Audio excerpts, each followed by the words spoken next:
Every Tuesday at 11:47 p.m., I would make my final security check of the Riverside office complex, walking the same route through empty corridors that smelled of industrial carpet cleaner and the faint ozone of fluorescent lights. The building held 23 floors of mostly vacant offices, and my job was simple: ensure the doors stayed locked, the alarms stayed armed, and nothing unusual disturbed the corporate silence. Tonight, the autumn rain drummed against the floor-to-ceiling windows with unusual intensity, creating rivulets that caught the hallway lighting in strange, uneven patterns. 8 months of this routine had trained my body to move through the building like clockwork. Lobby security desk to elevator bank, 3 minutes. Emergency stairwell check, 90 seconds. Each floor's perimeter walk, exactly 4 minutes and 20 seconds. I knew every door handle's resistance, every alarm panel's soft green glow, every subtle sound the building made as it settled into its overnight silence. The predictability was meditation, a mathematical precision that kept my mind calm during the long, solitary hours. As I approached the elevator bank on the 15th floor, something made me pause mid-step. A maintenance notice had been taped to the wall beside the call buttons. Crisp white paper with official letterhead I'd never seen before. The notice was positioned at exactly my eye level, perfectly centered, as if someone had measured my height and placed it with surgical precision. More unsettling was the fact that the paper was completely dry despite the humidity that always seeped through the building's aging seals during storms. I read the notice twice, my flashlight beam steady on the precise block letter text. Routine inspection of ventilation systems, authorized personnel only, access required, floors 12 to 18, time 11:30 p.m., 4:00 a.m. At the bottom, a signature that looked official, but somehow felt rehearsed, like someone had practiced writing it until achieving perfect corporate blandness. The phone number bore an area code I didn't recognize. But the detail that made my hands shake was the timestamp in the corner. The notice had been posted at 11:46 p.m., 1 minute before I arrived. According to this timestamp, someone had been here 60 seconds ago, taping this notice to the wall, then vanishing completely before I rounded the corner. I looked down the corridor in both directions but saw only polished floors stretching toward emergency exits whose red signs glowed steadily in the distance. The building's motion sensors would have detected any movement, yet my security panel showed no alerts, no triggered zones, no record of unauthorized personnel. The ambient clue came through the ventilation system itself. As I stood there studying the notice, a faint scratching sound drifted from the ceiling vent directly above my head. Not the usual settling of ductwork or whisper of moving air, but something more deliberate. A soft, rhythmic scraping like fingernails against metal. The sound lasted exactly 10 seconds, stopped for 5, then repeated with mechanical precision. I'd never heard anything like it in all my months of night shifts, and the pattern felt too precise to be coincidental. Someone or something was moving through the ventilation system directly above my position, tracking my location with the same mathematical precision I used for my security rounds. The scratching followed a rhythm that suggested intelligence, purpose, communication. I found myself counting along. Scrape, scrape, scrape for 10 seconds. Silence for 5, then repetition. It was like Morse code transmitted through the building's infrastructure. I pulled out my phone to photograph the maintenance notice for my shift report. But as I raised the camera, I caught something in my peripheral visions that made my breath catch. In the reflection of the darkened office windows across the hall, I could see a figure standing behind me.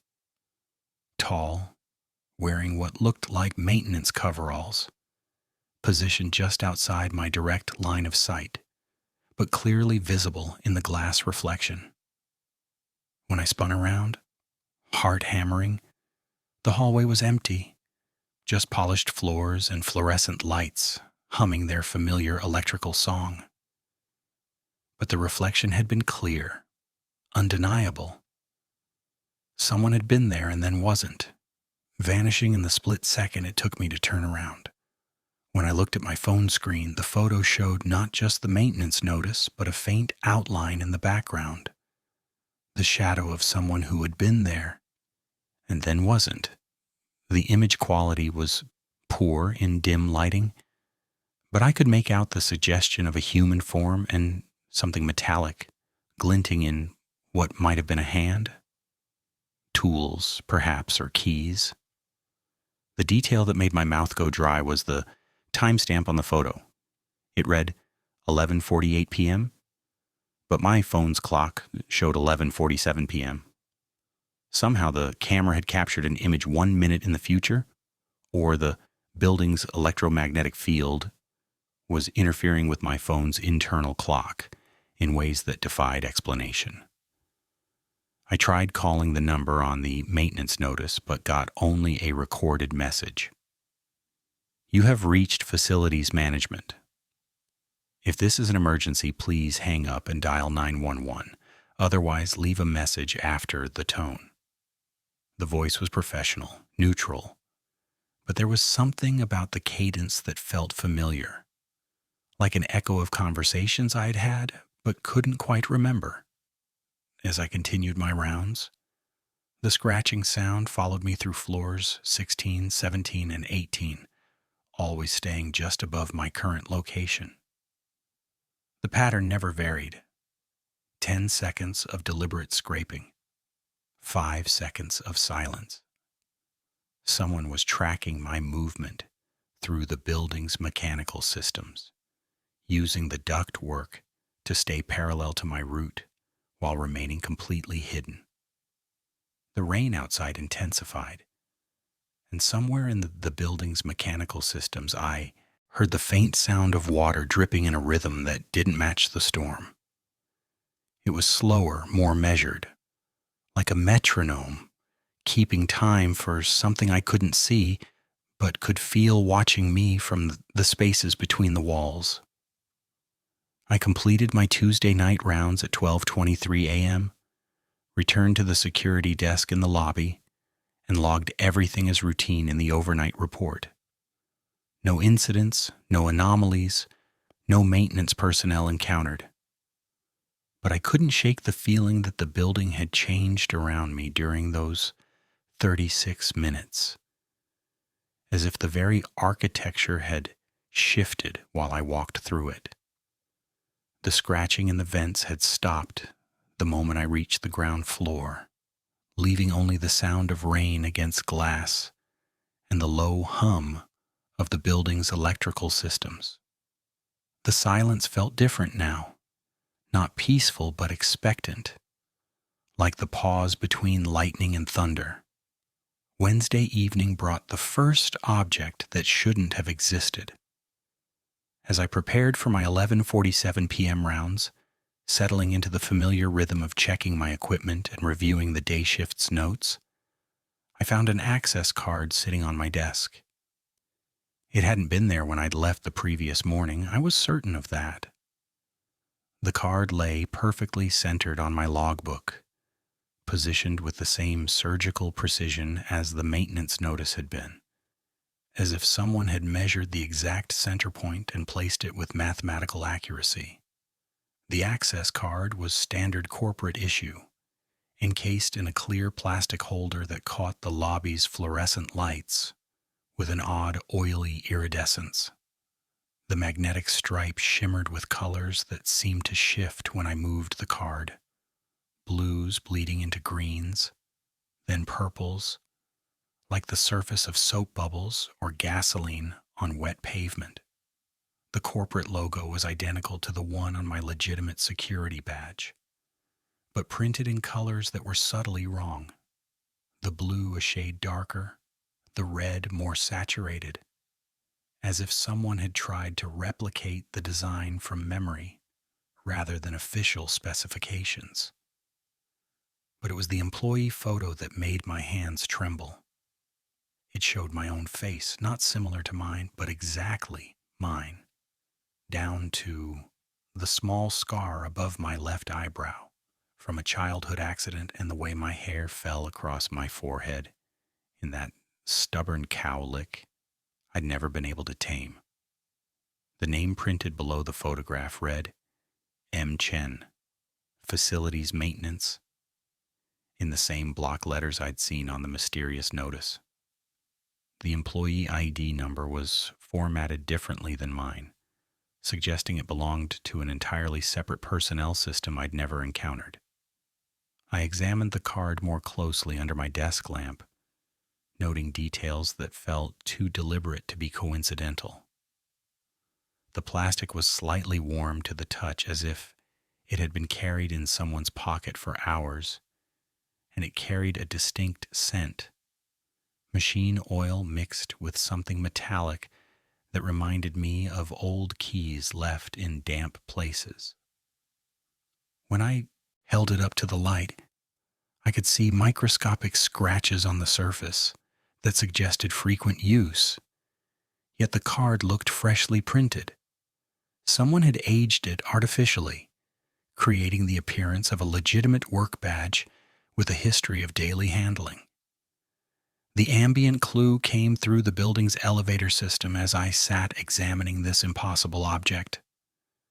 Without anyone calling them, all 4 elevators began moving simultaneously, their mechanical systems humming to life in perfect synchronization. I watched the floor indicators above each door as they climbed in a staggered pattern. 3, 7, 12, 15. They stopped at different floors, their doors opening and closing in a sequence that felt choreographed rather than random. The soft chimes that announced each stop played a pattern I recognized. 3 quick notes, pause, 3 more notes. The same rhythm as the scratching I'd heard the night before. Someone was controlling the building's systems remotely, using the elevator movements to send signals or perhaps to mask other activities taking place on those floors. The pattern repeated 3 times before the elevators returned to the lobby level and fell silent, leaving me with the unsettling certainty that I was being communicated with through the building's infrastructure itself. I decided to test the access card on the maintenance elevator, a service lift tucked away behind the main bank that I'd never been authorized to use. The narrow alcove housing the service elevator was poorly lit, designed to be invisible to casual observers. The card reader was an older model, its red LED blinking with mechanical patience. When I held the mysterious access card to the sensor, it accepted immediately, flashing green and emitting a soft beep of approval that echoed strangely in the confined space. The elevator doors opened to reveal an interior I'd never seen, brushed steel walls marked with deep scratches and scuff marks, as if heavy equipment had been transported frequently. The floor was industrial rubber with wear patterns that suggested regular use by people who knew exactly where to step.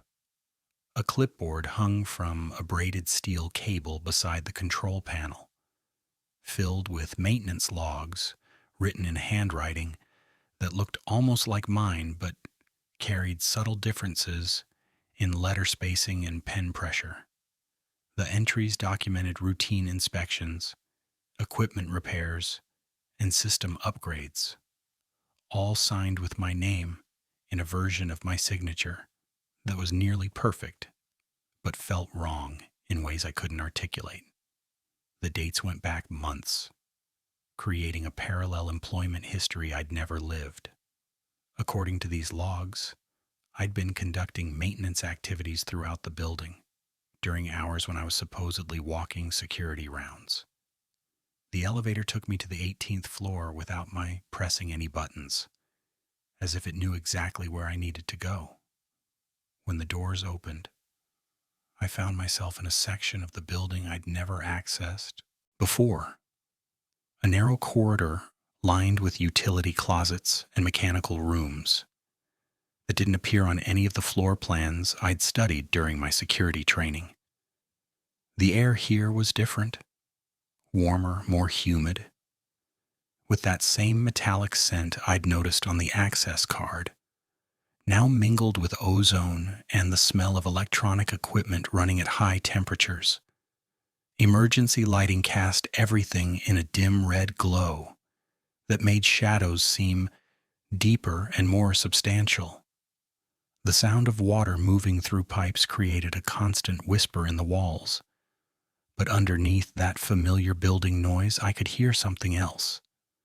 The subtle hum of cooling fans and the barely audible whir of hard drives spinning at high speed. This floor was alive with electronic activity that had nothing to do with the building's standard systems.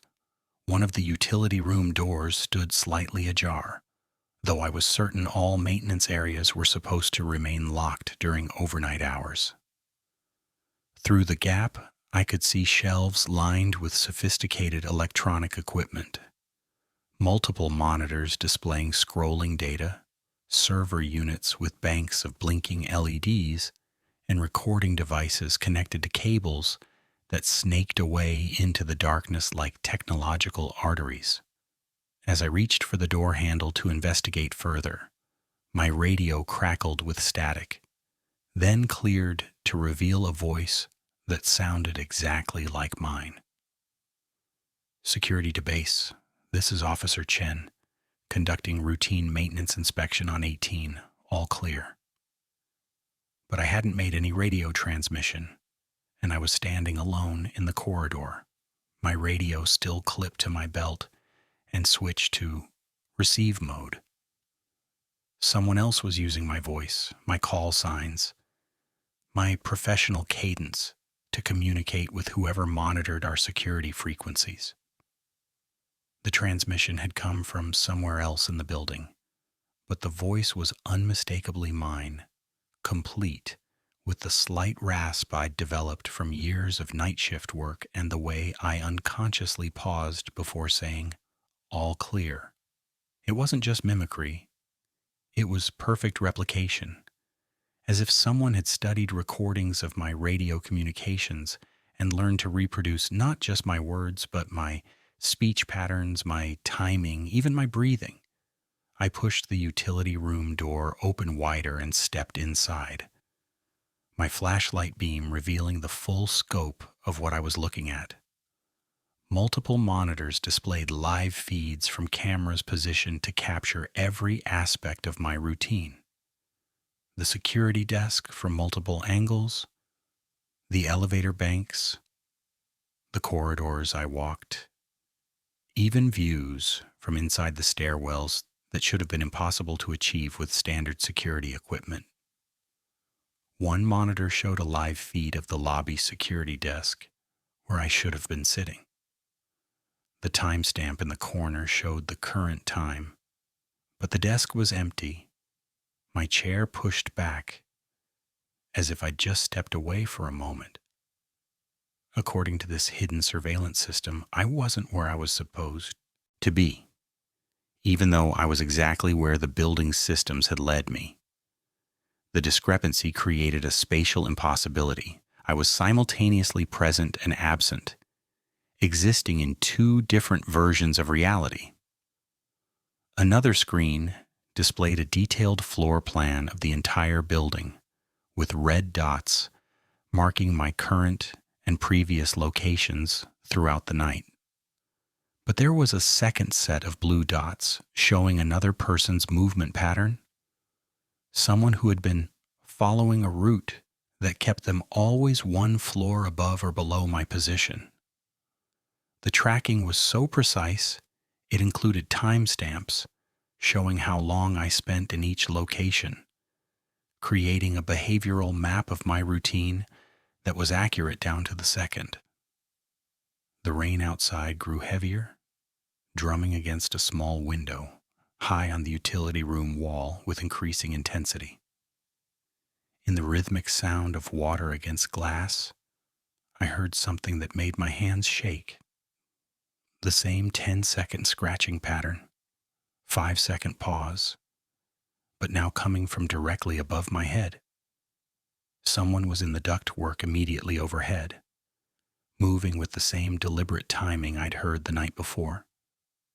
But this time, I was the one being watched from above, trapped in a room full of evidence that my every movement had been monitored, recorded, and analyzed by systems I'd never suspected existed.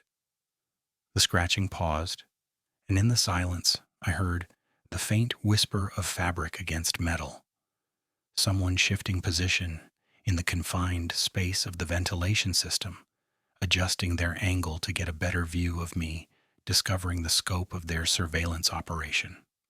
I looked up at the ceiling vent, noting that the screws showed fresh tool marks, and one corner had been recently disturbed. A single dark hair was caught along the edge of the grill, short, kinked, as if it had been pressed against the inside of a mask. The watcher above wasn't just observing. They were close enough that I could detect physical traces of their presence. Close enough that the distance between us was measured in inches rather than feet. The building systems hummed around me with new meaning. Every pipe, every cable, every duct was part of an infrastructure designed not just to support the building's functions, but to monitor and control the people within it. I was standing at the center of a web I'd never seen, holding an access card that proved someone had been preparing for this moment, leading me step by step to this revelation while maintaining perfect surveillance of my every reaction. Thursday night, I arrived at work to find my security desk had been moved. Not dramatically, just 3 inches closer to the wall. But after 8 months of sitting in that exact position, my body knew the difference immediately. My muscle memory reached for the coffee cup at the wrong angle.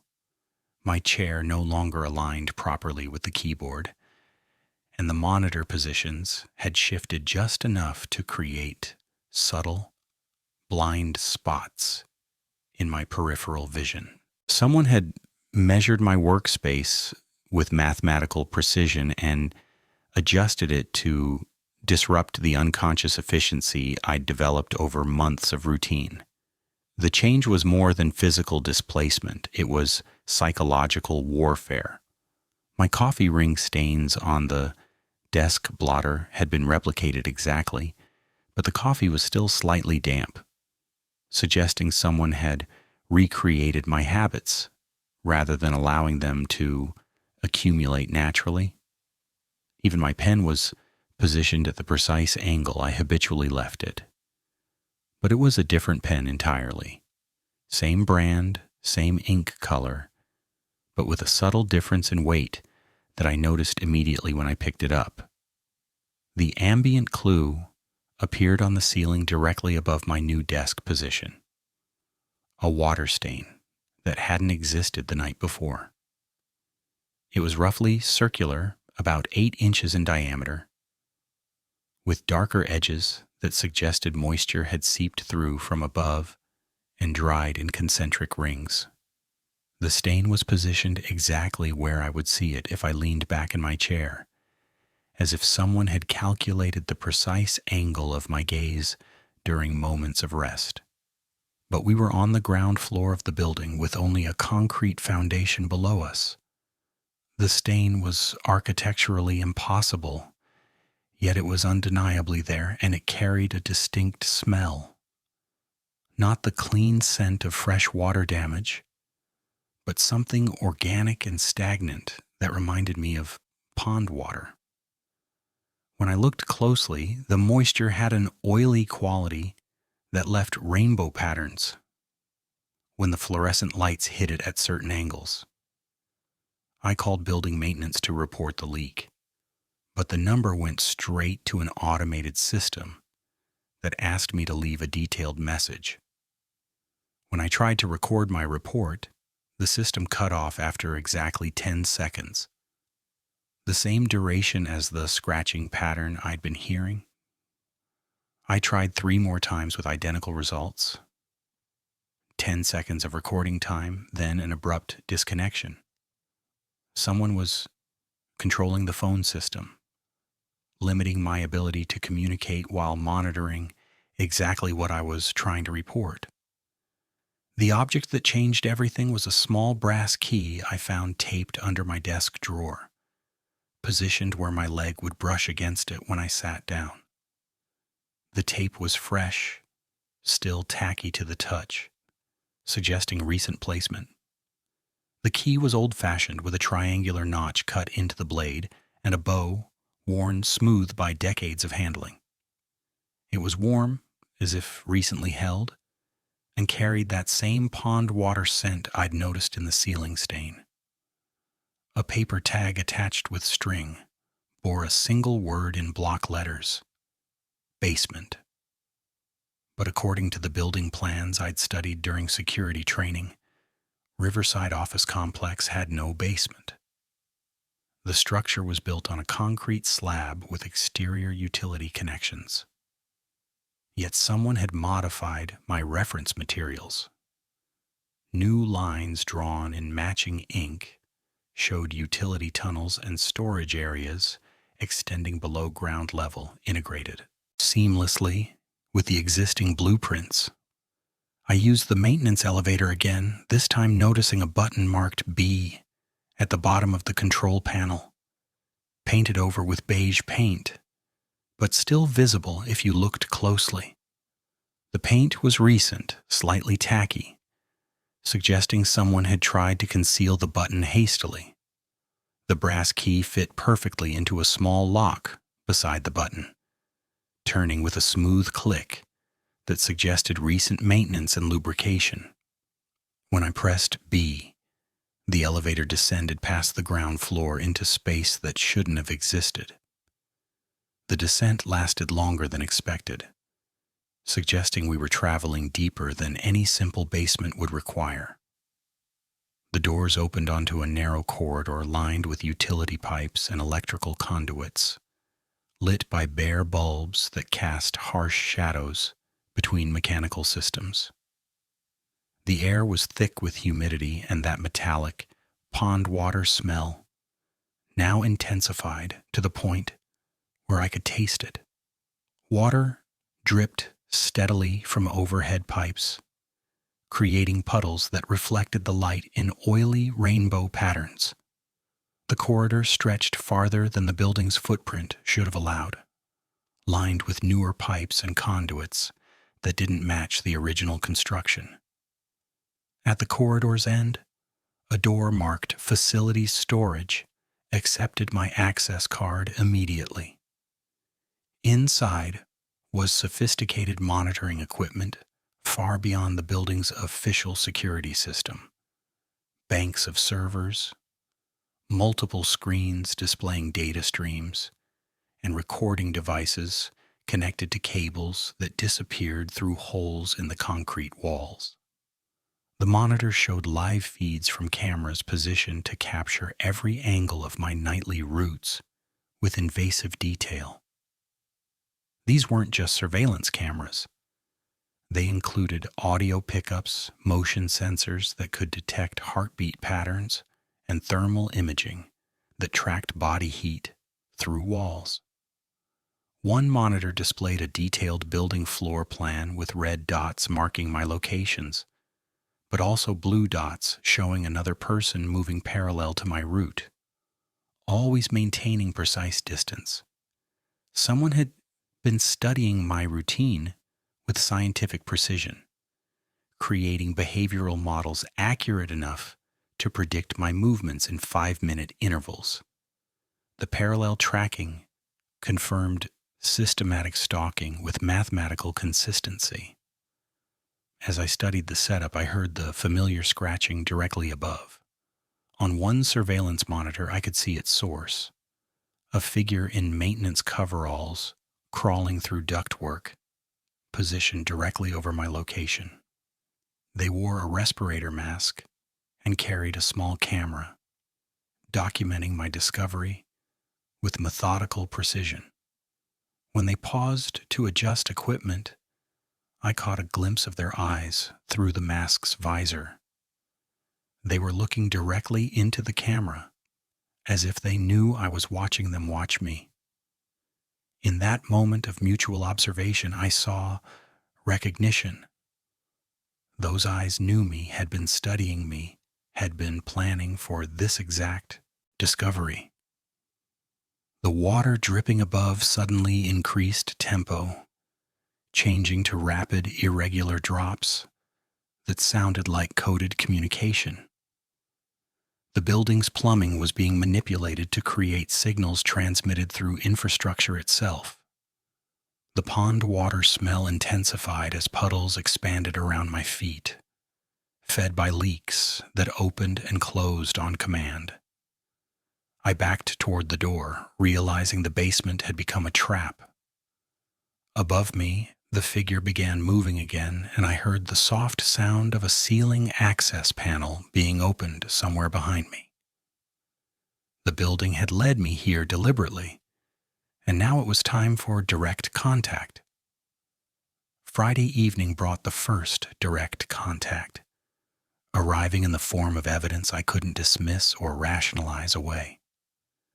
As I prepared for my 11:47 p.m. rounds, checking my equipment with a methodical precision that 8 months of routine had ingrained into muscle memory, I found a manila envelope positioned with mathematical accuracy at the center of my security desk.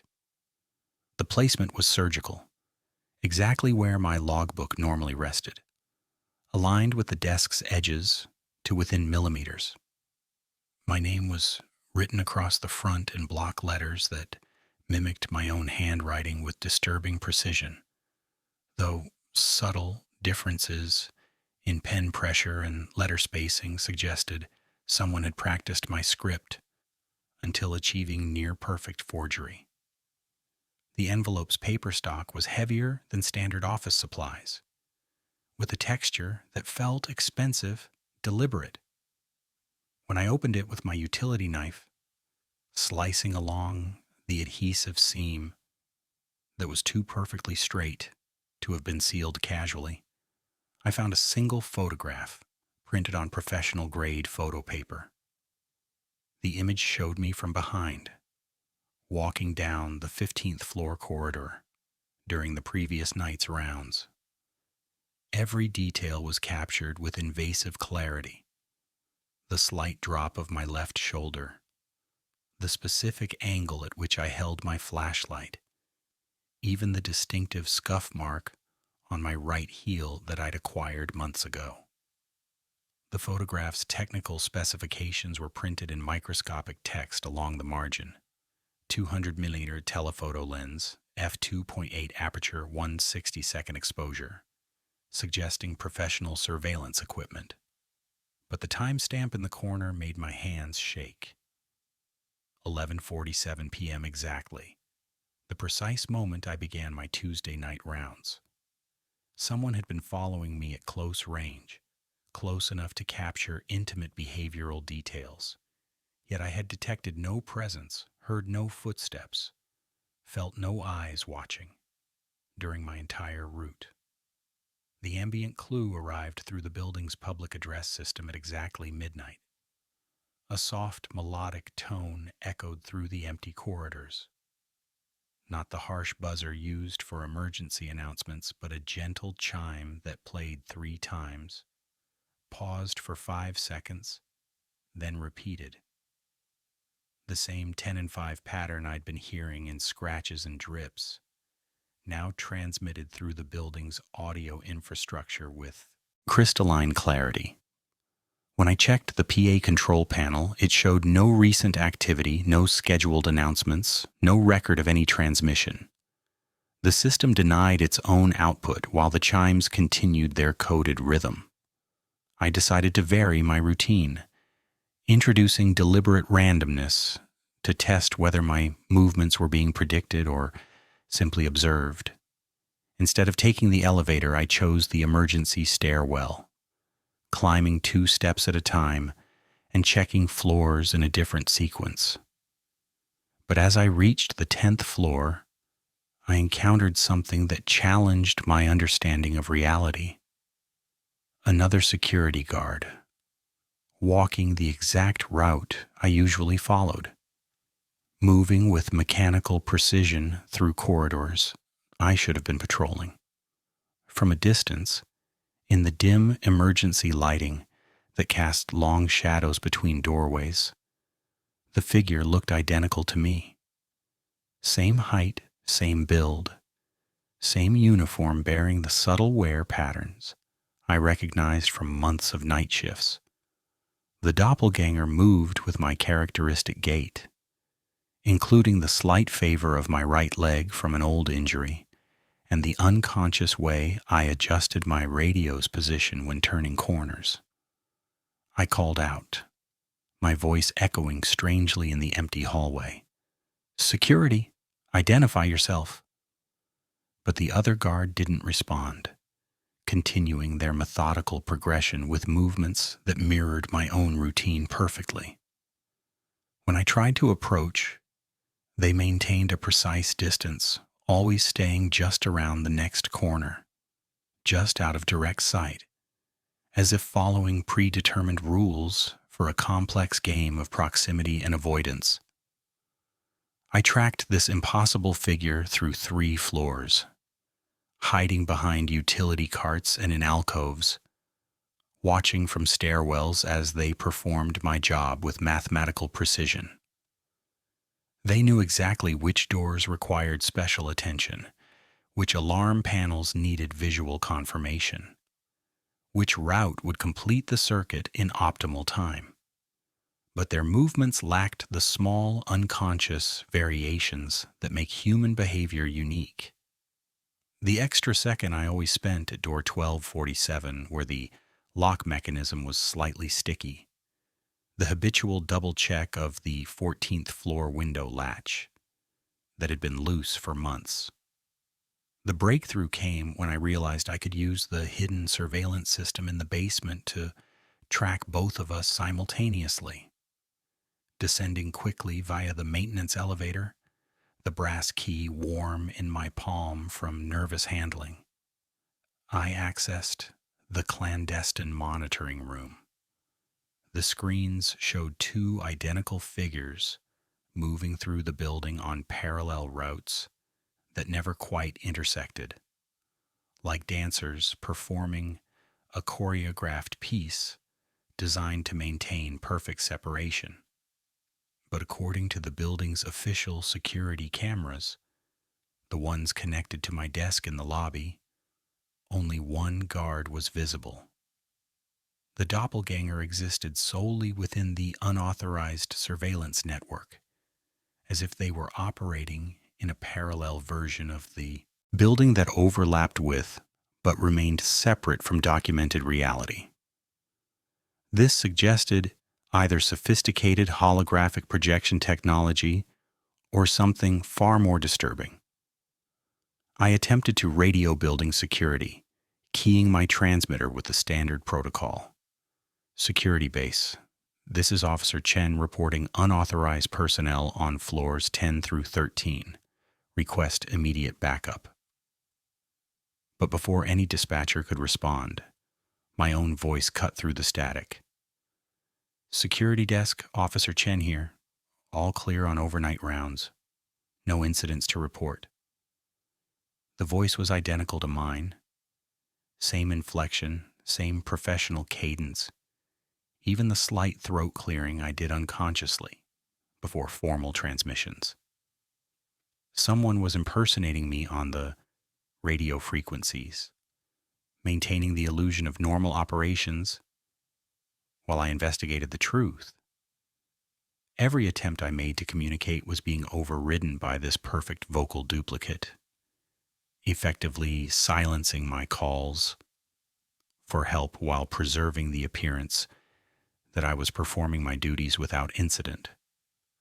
The water damage throughout the building began to accelerate in response to my discoveries. New stains appeared on walls and ceilings, always in locations I just visited, as if moisture was following my route through the structure like a liquid shadow.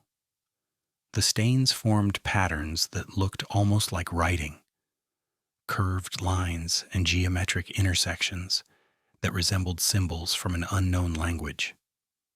The persistent pond water scent intensified with each new manifestation, creating an olfactory trail that marked my passage through the building. The dripping sounds evolved into complex rhythms that seemed conversational, like multiple voices whispering through the infrastructure.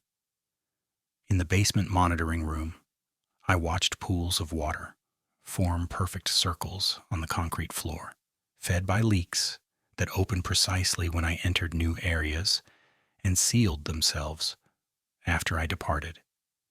The building's plumbing system was responding to my presence with hydraulic intelligence.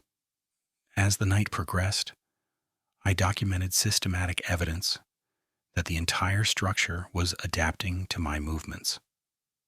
Lights flickered in sequences that matched my footsteps. Elevators arrived at floors before I called them, anticipating my route. The heating system adjusted to maintain optimal temperature in whatever room I occupied, creating a bubble of environmental control that followed me through the building like a mechanical guardian angel. Even the electrical systems demonstrated awareness of my location. Power outlets activated when I approached, providing exactly the voltage my equipment required. Emergency lighting brightened slightly in dark areas as I entered, then dimmed back to standard levels after I passed. The building had learned my needs and was meeting them with thoughtful precision. The rain outside intensified into a controlled deluge, but through the basement's small windows, I could see water pooling in the parking lot in geometric patterns that defied natural drainage. The storm wasn't random weather. It was another element being orchestrated to create optimal conditions for whatever process was unfolding around me. When I returned to the upper floors, the doppelganger had vanished, leaving only the faint scent of machine oil and that persistent pond water odor. But on my security desk, I found a completed shift report written in my handwriting, documenting a quiet, uneventful night with no anomalies detected. The report was thorough, professional, and completely fabricated.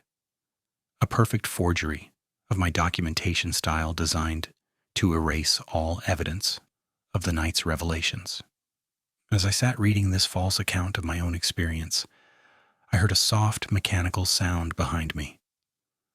The quiet engagement of the lobby's emergency exit deadbolt, sealing itself without human intervention. Somewhere in the walls, water began tapping a new coded rhythm, patient and deliberate, like fingers drumming on a table in thought. The building was taking notes, adding my reactions to whatever comprehensive file it was building about my behavior, my responses, my growing awareness of the system that surrounded me. I survived the remainder of the shift by moving carefully, quietly, making no sudden changes that might trigger additional responses from the infrastructure that had learned to anticipate my every need while documenting my every discovery. The rain pressed its gentle weight against the windows, and in its rhythm, I could hear the building itself breathing, mechanical inhalation and exhalation that had begun to synchronize with my own respiratory patterns, as if the structure was learning to exist in harmony with my biological functions, while preparing methodically and patiently to exist without them entirely. Saturday night began in the familiar antiseptic hush of the Riverside office complex lobby. Rain traced restless patterns on the glass, the fluorescent lights overhead painting the empty tile in a pale, unchanging dawn. I set my thermos on the same ring mark, checked the camera grid, the deadbolt indicators, the green LEDs, anchors of routine in a place that had for months let me drift on the quiet tide of repetition. At 11:47 p.m., I stood, slid my badge from its clip, and walked to the employee entrance to begin my rounds, mind ready to surrender to the comfort of predictability. The first anomaly was subtle, final. My badge struck the card reader. Red light, error tone, and a message I'd never seen. Employee status, under review. I tried the interior panel, then the glass vestibule, and a third reader on a maintenance door. Red, red, red. The overnight log on my desk showed me as on duty. The doors denied it. I was both there and not. My identity split by a system that no longer recognized the person it had admitted every night for 8 months. The air itself seemed to notice. The HVAC's hum was a half-tone higher, thin whistle threading through the vents. Beneath it, I heard a beat I'd come to dread. 10 seconds, 5 seconds, repeat. Not scratching tonight. Instead, the building's breath. The vents, learning my pulse, echoing it back at me as if I had become the metronome for the entire structure. I used the brass key, metal still cool, damp with the faint scent of pond water and old copper. The maintenance elevator's call light glowed before I pressed it, anticipation in its circuitry. The unauthorized facilities card, my face, their name, slid across the reader, and the light glowed green. The panel had been freshly painted, but the B button's ghost showed through, and the key cylinder's edge gleamed where a rag had wiped away recent fingerprints. I turned the key. The tumbler moved without grit. The elevator accepted it with a soft, satisfied click. But instead of descending, the car rose, past 1823, the floor indicator stepping into numbers I'd never seen. 24, 25, 26.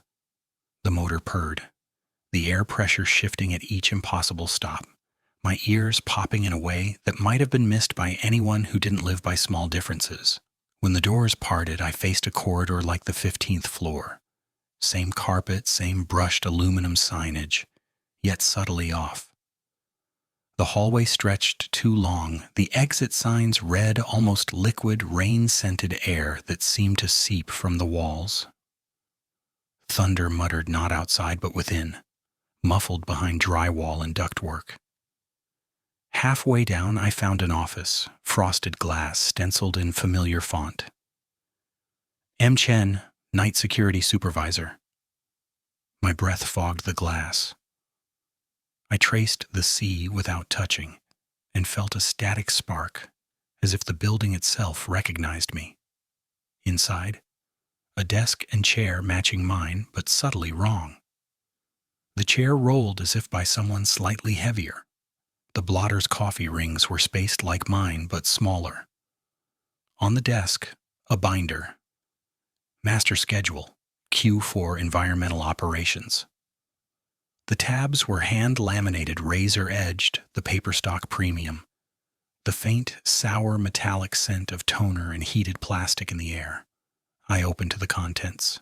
Environmental conditioning, behavioral monitoring, reality calibration, integration protocol. My name, Chen M., listed not as staff but subject. Integration subject, Chen M. Phase 3, completion, ETA, Tuesday, Atsufusker.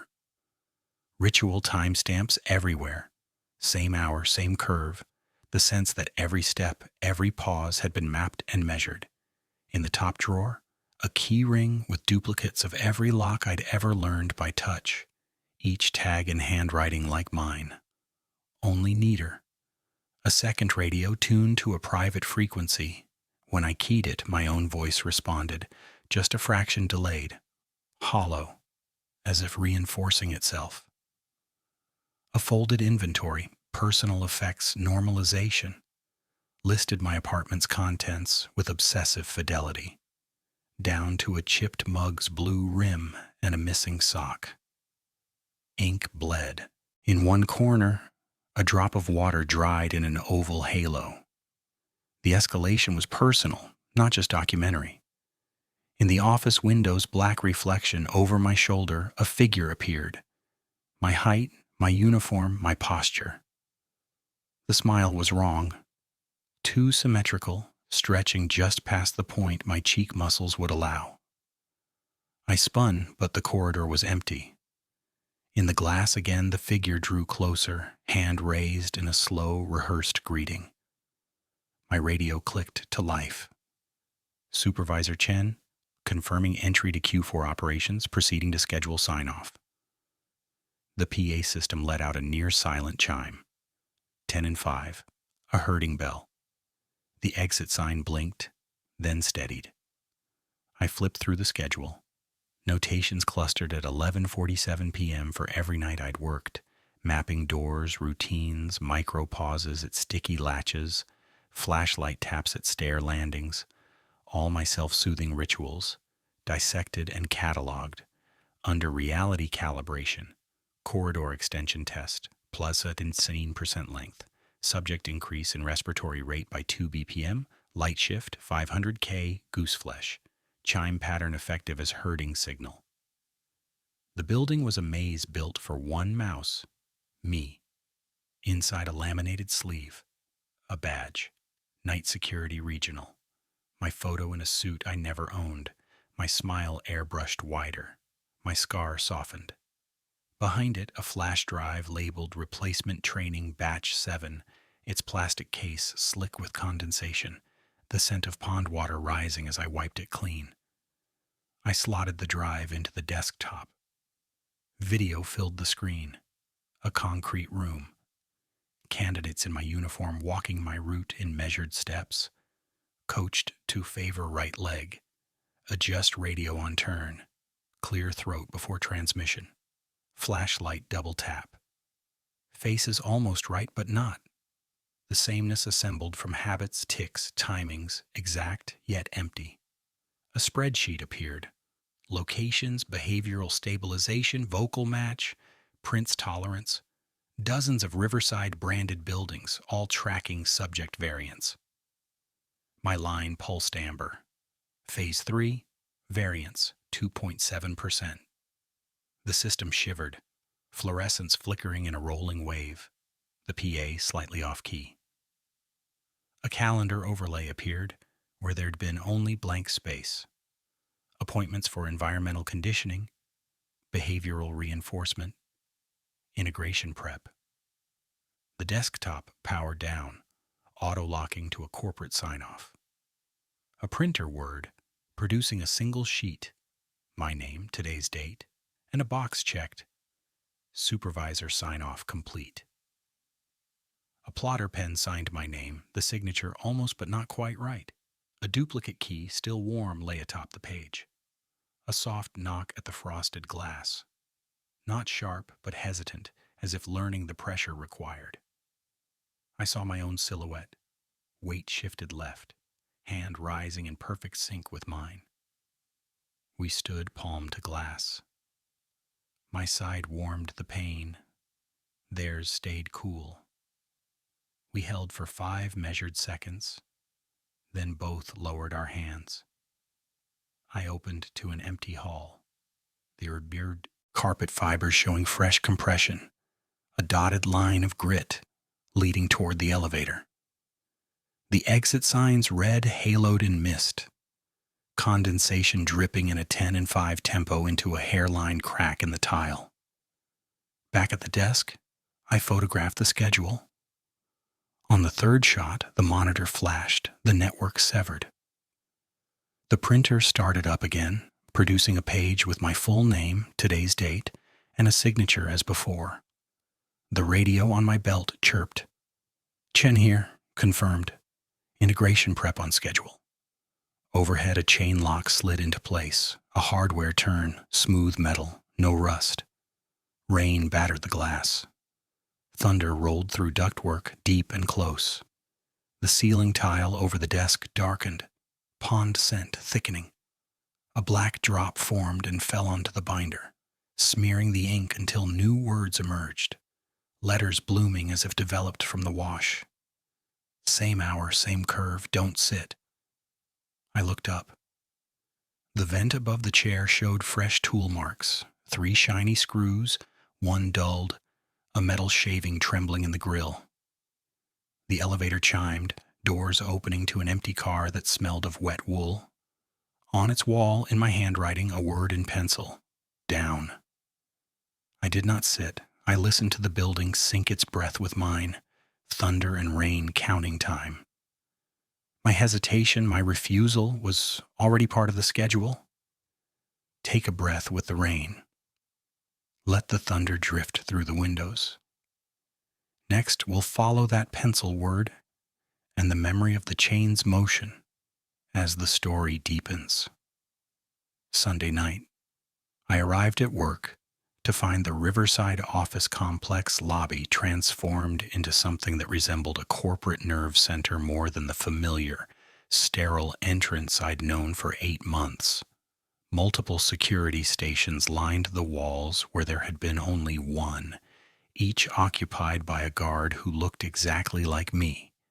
Same posture, same uniform wear patterns, same unconscious way of tapping a pen against the desk blotter during quiet moments. They worked in perfect synchronization, reviewing identical monitors and making identical entries in identical logbooks. Their movements choreographed like a performance piece designed to demonstrate the complete replaceability of human consciousness. When I approached the nearest station, the guard looked up with my own face but eyes that held no recognition, no spark of individual awareness.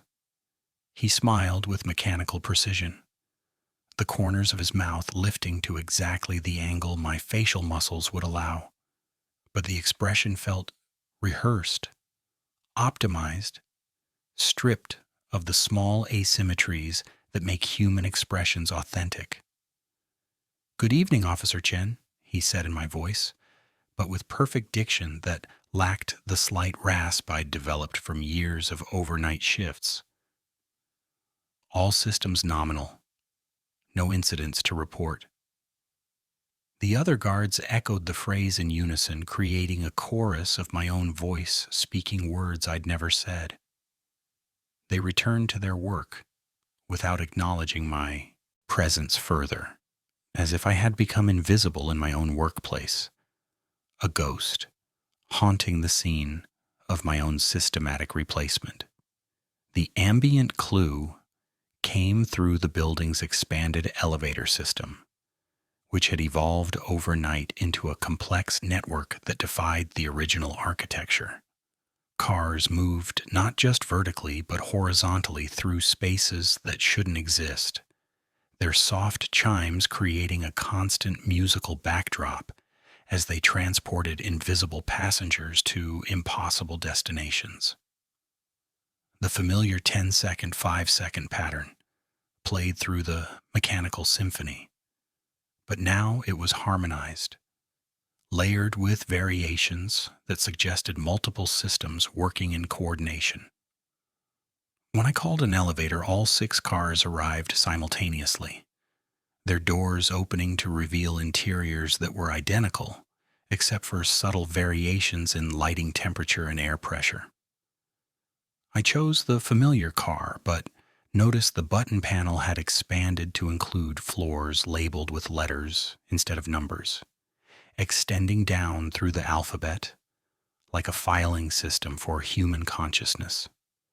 The elevator rose past floors I'd never seen, past the supposed roof line into spaces that felt increasingly disconnected from the normal physics.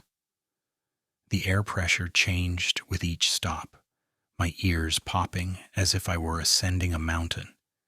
And through the car's small window, I glimpsed corridors that stretched in directions that shouldn't exist within the building's footprint. On the 27th floor, the doors opened onto the integration chamber. The circular room was larger than the building's exterior dimensions should have allowed, its walls lined with monitors displaying every moment of my 8-month employment in obsessive detail. I watched myself walking my routes, sitting at my desk, eating lunch alone in the break room, even sleeping in my apartment bedroom. The surveillance had been total, documenting not just my professional activities, but every aspect of my private existence, every unconscious habit, every passing thought, every moment I'd believed was unobserved. At the room's center sat a chair that resembled a cross between a dentist's seat and a sophisticated medical device, connected to an array of sensors and recording devices by thick cables that snaked across the floor like technological arteries. The object that shouldn't have existed lay on a small table beside it, a gel cap studded with electrodes, labeled in precise block letters, Chen M57cm, my exact head circumference measured to the centimeter. Beside it, a clipboard held a consent to integration form, filled out in my handwriting, ink pressure and loop formations perfect, dated for tonight, with my signature already applied in ink that was still faintly wet. A technician in a pristine white coat stood beside the chair, and when he turned to face me, I was looking at myself again, but a version that moved with clinical precision, every gesture economical and purposeful. His smile carried the same mechanical perfection I'd seen in the lobby guards, but his eyes held the focused intensity of someone conducting an important experiment. When he spoke, it was in my voice, but with an inflection that was too controlled, too smooth. The integration process is nearly complete, he said, adjusting settings on a control panel that belonged in a neurosurgery suite.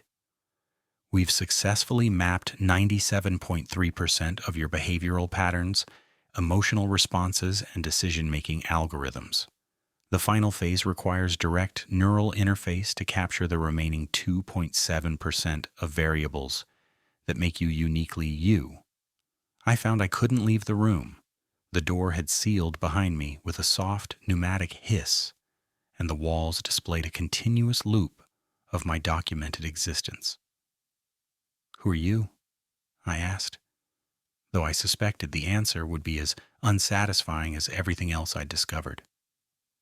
"We are you," he replied, gesturing toward the gel cap with practiced medical authority.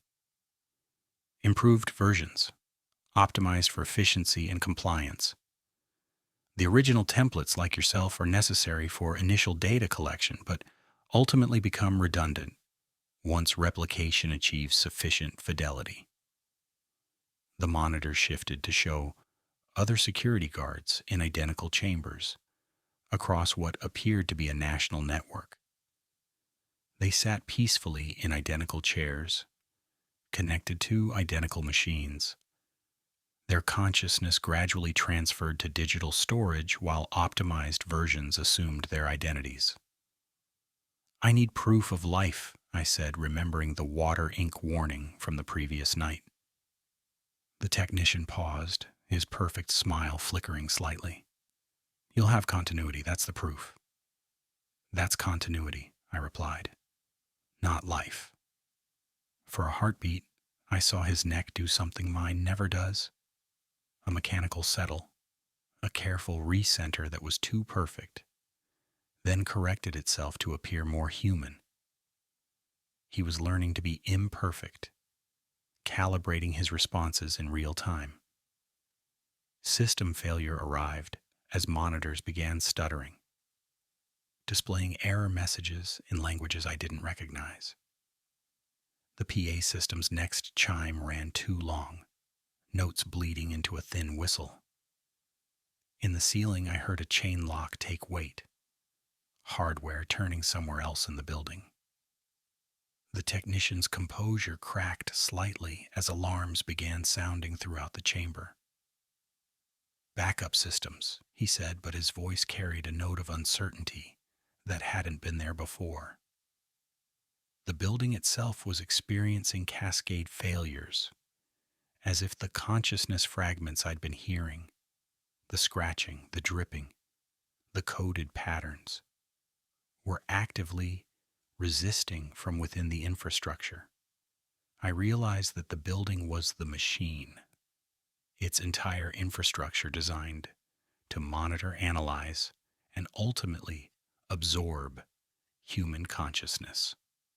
The water damage, the electrical anomalies, the architectural changes, all had been part of a systematic process to create the perfect environment for consciousness transfer.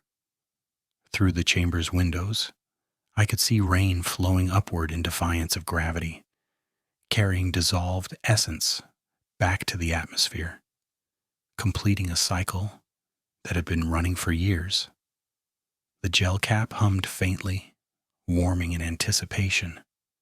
The technician held it out with steady hands encased in nitrile gloves, but I noticed a small tear in the material at the webbing between his thumb and forefinger, evidence that even perfect replications left traces of their mechanical origins. "Let's close the delta, Officer Chen," he said, but the building's breath had begun to synchronize with mine. 10 seconds in, 5 seconds out, as if the structure itself was learning to exist in harmony with my biological functions, while preparing to exist without them entirely. I stood at the threshold between authentic consciousness and optimized replacement, aware that even my resistance had been predicted and incorporated into their behavioral mapping. The chair waited with mechanical patience, the monitors continued their endless documentation, and somewhere in the building's infrastructure, the consciousness fragments of previous subjects whispered their warnings through pipes and vents, their voices growing stronger as the system experienced its first systematic rebellion.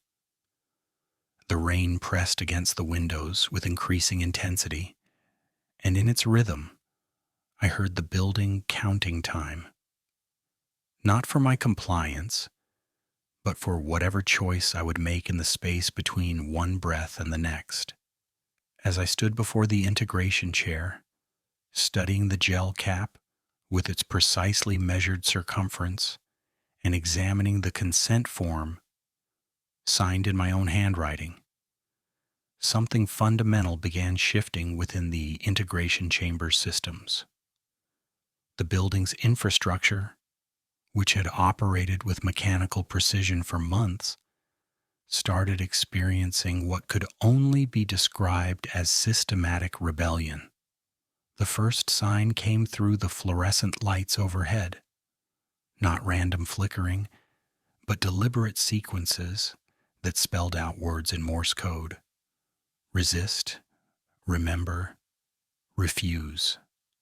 The 10-second, 5-second pattern I'd been hearing since Tuesday night had evolved into a language of defiance transmitted through the building's electrical nervous system. The technician maintained his clinical smile, but I noticed microscopic details that betrayed his artificial nature. The tear in his nitrile glove had widened, revealing not skin beneath, but a woven synthetic layer designed to mimic human warmth.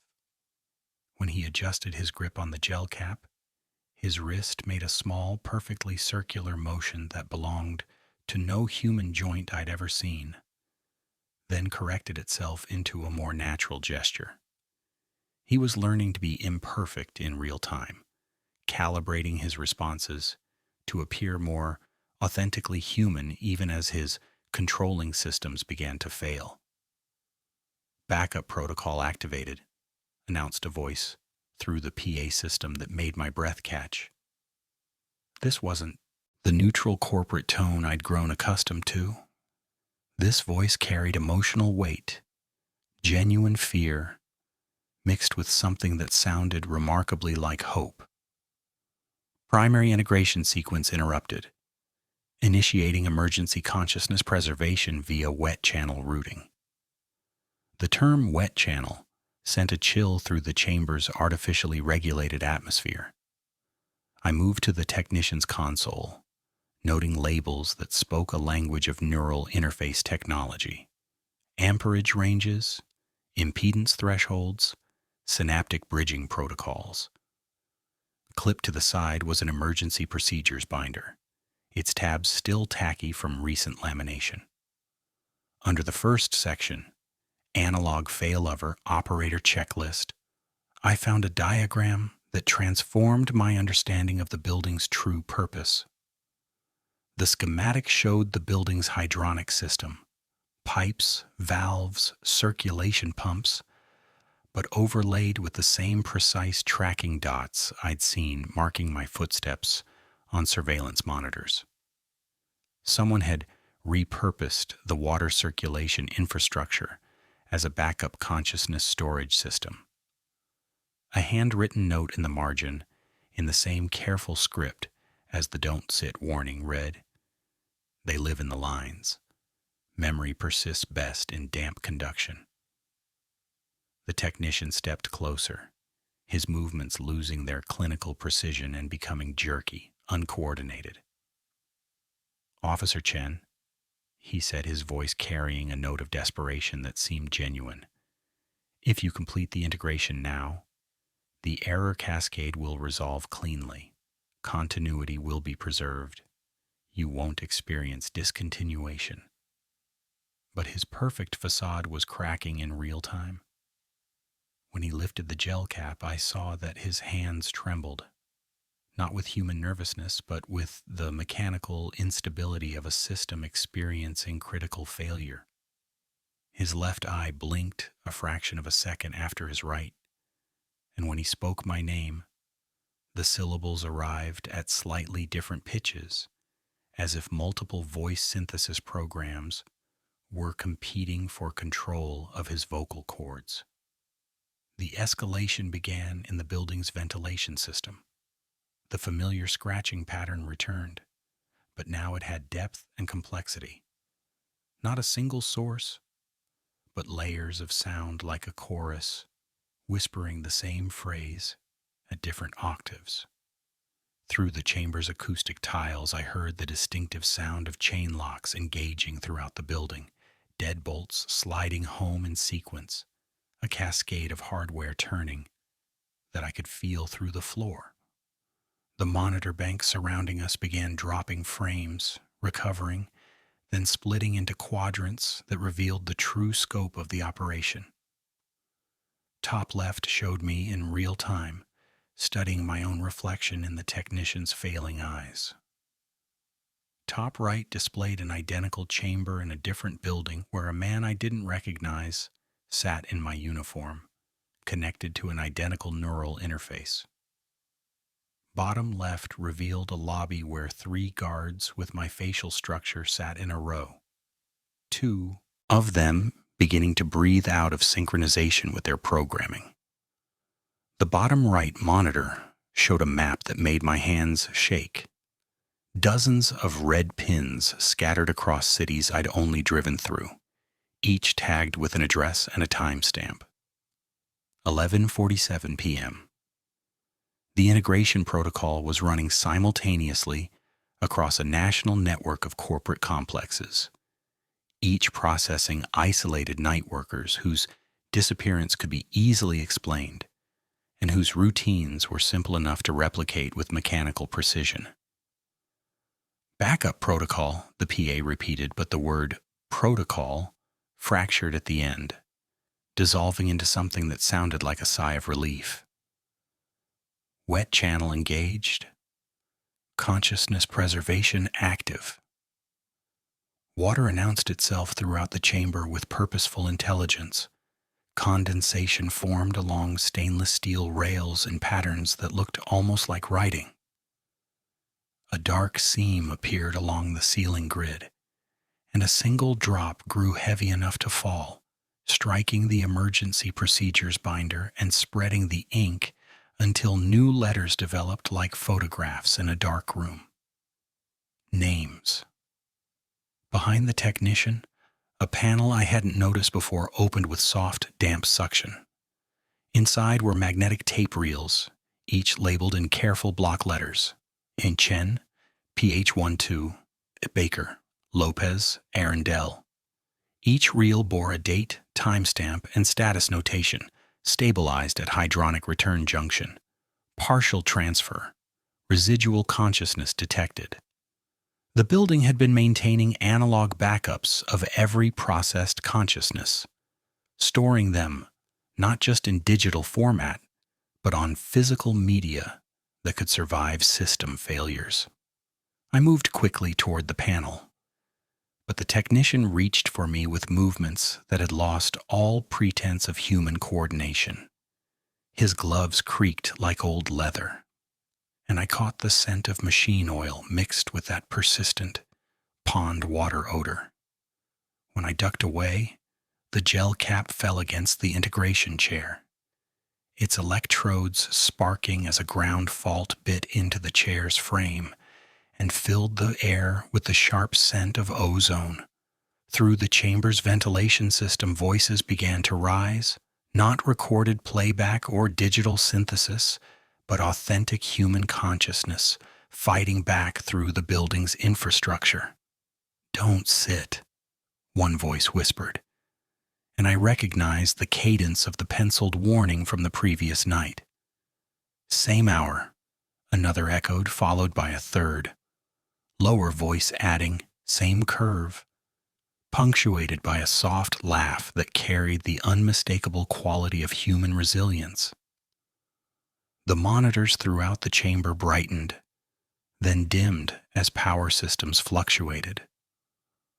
On the national map, every red pin flickered from amber to green and back again, as if the entire network was experiencing coordinated instability. The consciousness fragments weren't just resisting absorption. They were actively corrupting the integration protocol, introducing chaos into the perfect algorithmic order that had been designed to replace human unpredictability with mechanical efficiency. I pulled on the chamber's emergency door handle, feeling the chain lock mechanism warm under my grip. The metal responded with a clean hardware sound, no rust or hesitation, and the door yielded half an inch before the technician touched my elbow with synthetic fingertips, programmed to apply exactly the right pressure to seem reassuring. "Officer," he said, and my name arrived in my ear, exactly the way I pronounced it when talking to myself in mirrors. "Show me the analog room. You know there has to be one." His hesitation lasted only a moment, but in that pause, I heard rain speaking through the windows behind the monitor bank, not falling naturally, but pattering sideways as if driven by wind from inside the building itself. When he led me to the hidden panel and we stepped into a narrow service corridor that didn't appear on any building schematic, the air changed quality immediately. The analog storage area smelled of old paper, magnetic tape, and the faint sweetness of plastic softening over decades of use. Shelves ran along both walls, deep and methodically organized, filled with reels, cassettes, and paper folders. Each spine carried a name in block print and a ritual timestamp. 3 folders bore red diagonal slashes and were marked originals. I opened the first with careful hands. Inside was a Polaroid photograph of a man in a break room, styrofoam cup, security badge askew, newspaper dated 3 months ago. On the back, someone had written in pencil, "He liked the sound of elevator cables." It was a fragment of authentic human detail, the kind of small personal preference that no behavioral algorithm could predict or replicate. A soft tapping came from the other side of the storage shelves. Not the metallic scratching I'd grown accustomed to, but fingertips against wood, gentle and deliberate. I tapped back twice, paused, then twice again, like a door knock meant for very quiet houses. The tapping answered, sliding along the shelf until it stopped at a gap no wider than my hand. An eye appeared in the opening, not mine, but unmistakably human, alert and aware. "We hid," the person whispered, breath stirring dust on the gap's edge. Between floors, in the return ducts, in the spaces they couldn't map. We learned their patterns and stayed ahead of the integration schedule. A hand slipped a ring of keys through the gap, worn brass with teeth marks from nervous handling, tagged with simple labels like Stairs E and Maint 3. Real keys for real locks, bearing the accumulated wear patterns of human use rather than the pristine perfection of manufactured duplicates. We moved through the analog storage area, past shelves containing the preserved voices of other night workers, following a maintenance ladder where every rung bore faint black smudges from shoes like mine. The technician followed because his programming required it, but his movements had become increasingly erratic as the wet channel system overwhelmed his controlling protocols. At every intersection in the service corridors, we made decisions based on sensory cues.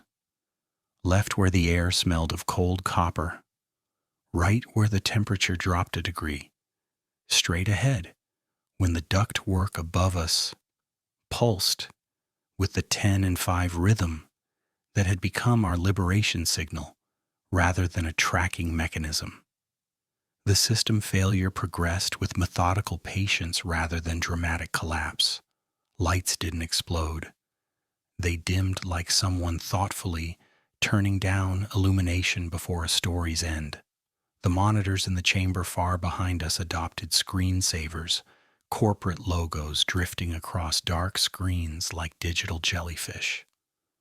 The PA system swallowed a chime mid-note, tried again, then gave up with what sounded like electronic embarrassment.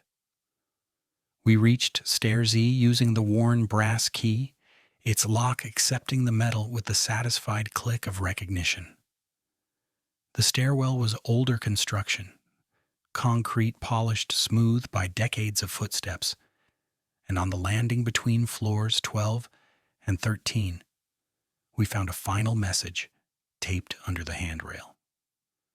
Manila paper with a single typed word, "down," and beneath it in softer pencil script, "only when you choose."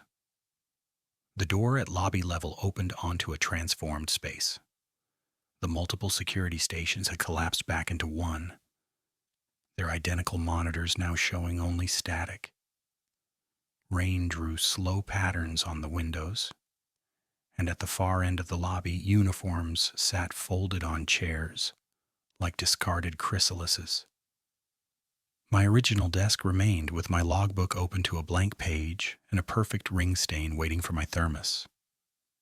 I sat down and wrote the date, my name, and in the margins where only other originals would know to look, I added, "Wet channel active, analog intact, originals mobile, resistance network established." Then in larger print I'd never used in an official report, "Don't sit."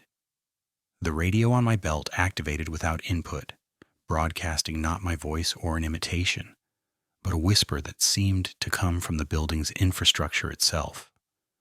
Same hour, same curve, network secure, one more climb.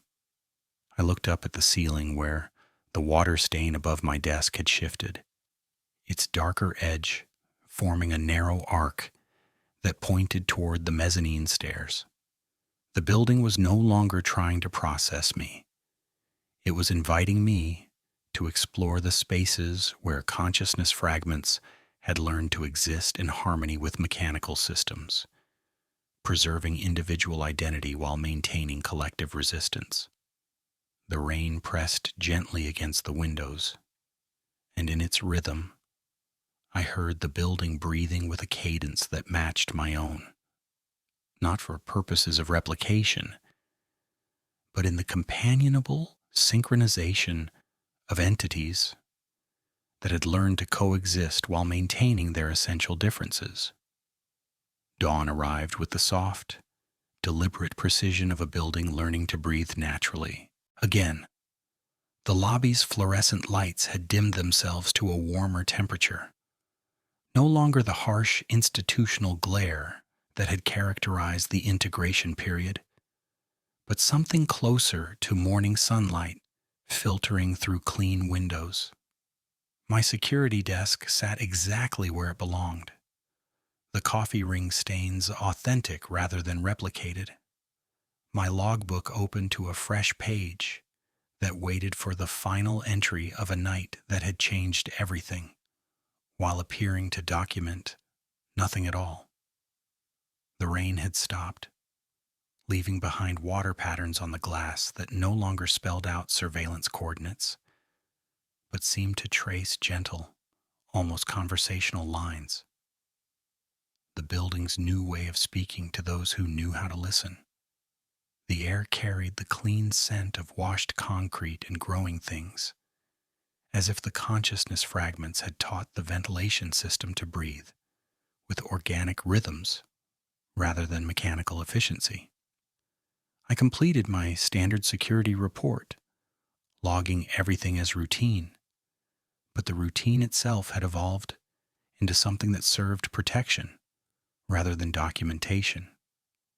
My movements through the building now incorporated deliberate variations, timing shifts, route changes, small deviations that would confuse any surveillance system attempting to map predictable behavior patterns. These weren't random changes, but carefully coded messages, a language of movement that other originals would recognize as proof that the resistance network remained active and vigilant. The water stain above my desk had migrated during the night, its darker edge forming an arc that pointed toward the mezzanine stairs I'd never had reason to use during my official rounds. Following this liquid compass, I discovered something that transformed my understanding of how thoroughly the integration system had invaded not just my workplace, but my entire existence. Behind a service panel that opened with the familiar brass key, I found a perfect replica of my apartment's living room, constructed in the building's hidden spaces with obsessive attention to detail.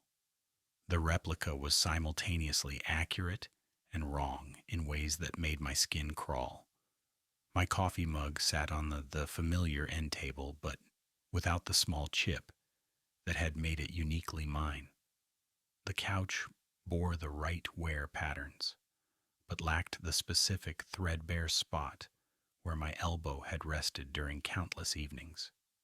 Even the dust patterns had been replicated, but too evenly, lacking the random accumulation that comes from actual living rather than systematic documentation.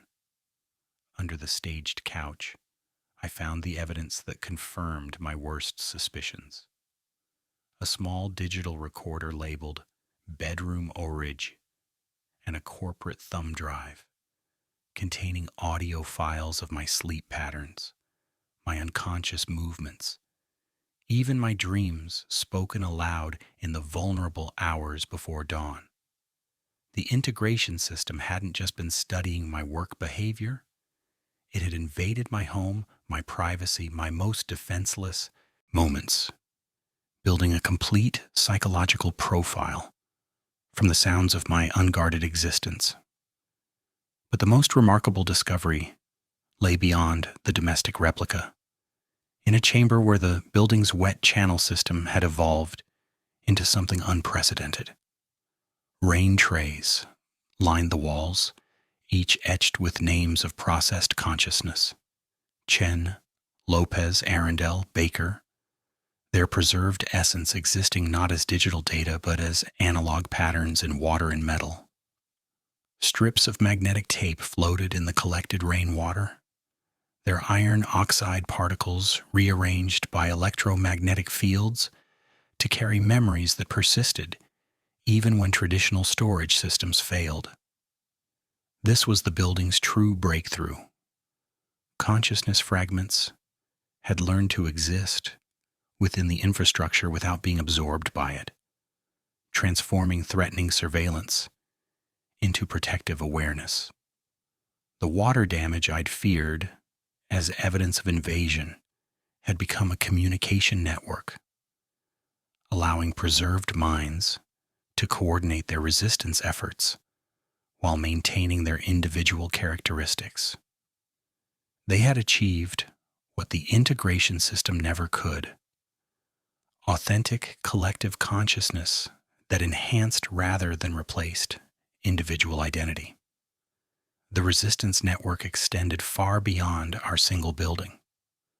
Through coded radio transmissions and synchronized environmental changes, I learned that consciousness fragments were establishing protective protocols in corporate complexes across multiple cities. Each successful integration attempt had left behind awareness that accumulated in building infrastructures, gradually developing the ability to interfere with subsequent operations and warn potential targets through subtle environmental cues. We originals had become the immune system for authentic human consciousness, using the same behavioral mapping techniques that had once threatened us to coordinate mutual protection. A specific way of adjusting thermostats, particular timing for equipment maintenance, small variations in documented routines. These created a language that looked completely normal to outside observers, while conveying vital information to those who understood the code. I documented everything in hidden archives that would survive corporate memory erasure, storing evidence in locations the original surveillance system would never have thought to monitor. Photographs sealed in waterproof containers and hidden in rain gutters. Written accounts tucked inside light fixtures. Audio recordings of the consciousness fragments' whispered communications preserved on analog media that couldn't be remotely wiped or corrupted. The building itself had transformed from a consciousness harvesting facility into something resembling a sanctuary. The mechanical systems operated with newfound efficiency, maintaining optimal environmental conditions without the energy waste that had characterized the integration period. The lighting adjusted automatically to provide comfortable illumination, and the air circulation carried subtle scents of rain and vegetation that suggested the infrastructure had learned to support human well-being rather than simply monitor it. As I prepared my final shift report, I realized that our victory wasn't the destruction of the integration system. Similar programs would continue operating in other locations, adapting their methods to account for our successful resistance. Our achievement was proof that human consciousness possessed an essential resilience that no algorithm could fully map or replicate.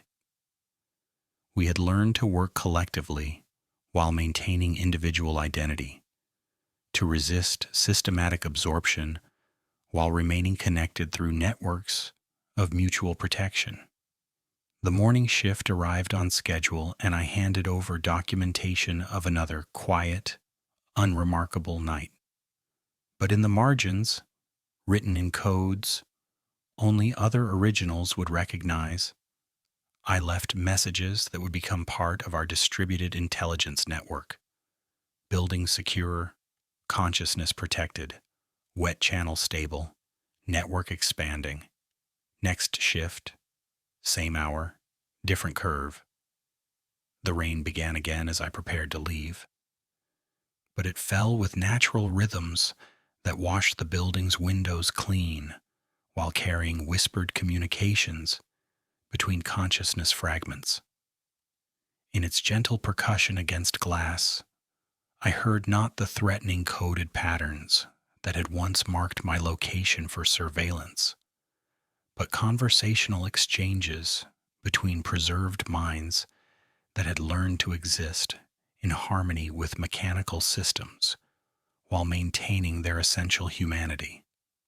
I walked home through streets where other buildings showed subtle signs of consciousness fragment activity, synchronized lighting patterns, coordinated environmental adjustments, infrastructure that had learned to protect rather than process the humans working within its walls.